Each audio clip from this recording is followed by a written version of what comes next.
Hello, and welcome to Supplierty News for 2022. This is Jamie, and I'm going to be discussing a couple of topics that I think are really prevalent going into the new year. Before I get started, as always, make sure you subscribe to the channel and leave a like, and also comment. We always appreciate that, and definitely seeing some small growth. I know it's probably smaller to other people, but small and but important. Really appreciate all the support that we've been getting. Been getting some questions, people really telling me to do a little bit more these videos, explain more about what's going on with small businesses. So figured why not get back into the swing of things for the new year. I mean, push out some more content for you guys to enjoy. All right, first things first. The two topics that we're going to be discussing today are economic indicators that every small business should know. So as you can see for the ink article here, and then the second piece we're going to talk about is how the Great Resignation, so it's going to be the next article, but how the Great Resignation has opened up new opportunities for people to start new businesses. And I'm going to give my take on both. So, first things first, let's go ahead and let's start out with economic indicators that you should care about. Now, this is essentially a interview by financial analyst George, was it Perks? Or Perkes? Sorry, not familiar with him exactly, but I do know about some of the topics that he does discuss, and there's a couple things that he did kind of mention that I wanted to talk about as well.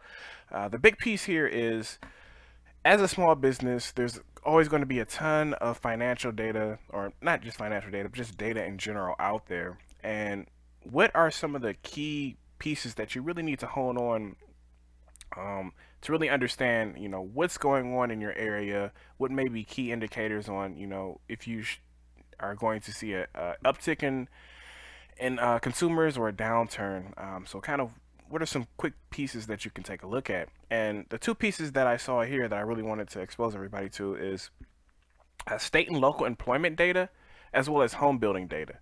So the argument for this is that it's definitely helpful for small businesses, for businesses to know just in general, is the population rising, is consumer spending rising?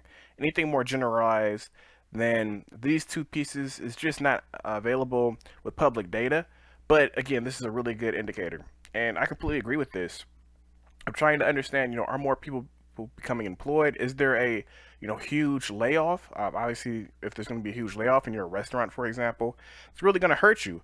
And then home building, if there's more and more houses being built, that means that population, people are moving in around you, which means, obviously more potential clients for yourself. So those really localized B2C businesses, if that's something, as you're looking to understand where you may be at in the next 3 to 6 months, I mean, I think this is really important. It may make sense to have a realtor as your friend, just to understand, hey, in these local areas, these local cities, how's the housing market, what type of people are purchasing these houses that may benefit you. Now if you're more of a excuse me, B2B, I should say, type of business, I'm looking to understand kind of the broader market. There is some more nationalized information that you should definitely take heed of, such as things like prime employment, population, just kind of overall actual GDP, things like that. The one thing that they do note is when you're talking about small business employment specifically, this is something that I'm very aware of. You may get different numbers from different organizations that are doing the surveys, just based off of how they're doing it on a national level. So it can be a little bit tricky. So just kind of be aware of that. That's why sticking to local data sets is always going to be a bit more accurate and more prevalent to what you're doing.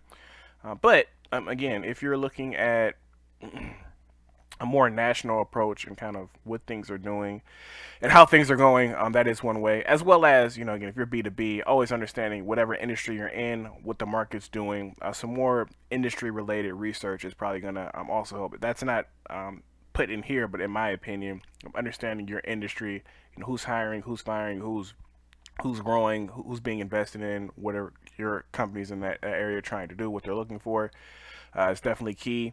As well as always looking at their different websites and trying to keep yourself up to date on those. So that's kind of my 2 cents when it comes to looking at economic indicators on a B2C, B2B, local, as well as national level. All right. Next up, the flip side of the Great Resignation: a small business boom. Now, my take is actually extremely different than the take here. on NBC News. So essentially, what they say is, because of the Great Resignation, a lot of people, well, let's talk about the Great Resignation, and what it is. Essentially, what it is that during the pandemic, basically, you saw a lot of people leave their jobs, right? Uh, so there was two types of not unemployment, but two types of job stoppages. The one that when the pandemic hit initially, people were let go or furloughed. And the second piece was kind of like the next year, where people just willingly kind of left their jobs because they were unhappy with it or other reasons. Well, excuse me about that.